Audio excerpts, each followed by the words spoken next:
Dans cette vidéo, on va découvrir toutes les astuces, tuyaux, options de la BMW R1200.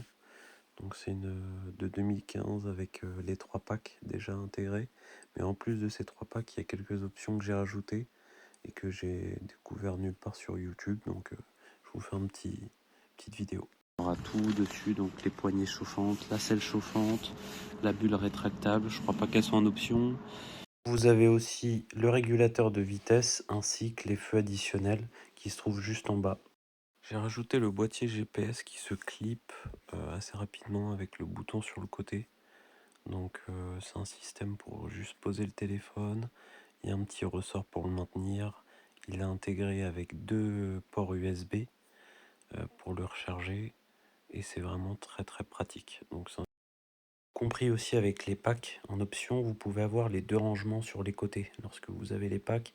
Donc vous avez une sortie filaire avec un USB et je n'ai pas réussi à trouver de câble adapté, donc j'ai pris un jack type C, ce qui me permet de envoyer mes sons plutôt que d'avoir la radio. Donc c'est assez intéressant aussi.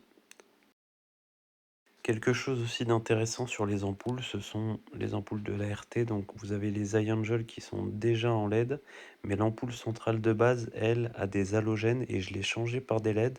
Et vous gagnez quand même plus de luminosité, la route sera mieux éclairée et par sécurité, c'est quand même mieux. Donc je vous conseille vivement de les changer. Attention aussi, lors du changement de l'ampoule LED, le garagiste m'avait prévenu qu'il y aurait peut-être des dysfonctionnements par rapport à la radio. Et dans mon cas, il n'y a eu aucun problème. Il m'a changé et la radio ne dysfonctionnait pas du tout. Donc. Il y a aussi le réglage de la selle qui n'est pas à négliger puisque chacun a son positionnement. Mais c'est vrai qu'en passant sur la position haute, je me sentais quand même bien plus confortable. Donc essayez les deux. Vous voyez, ce qui est le plus confortable pour vous, c'est ce petit bitonio qui est inversé pour la passer en haute ou en basse. Bon, j'espère avoir pu vous apporter quelques informations sur cette moto. Dans son ensemble, ouais, il y a tellement de choses à aborder que j'ai pas réussi à en faire le tour, mais en tout cas, n'hésitez pas si vous avez des questions. Je commence à un peu me renseigner et connaître l'ensemble des choses dessus. Bon bah merci, à bientôt.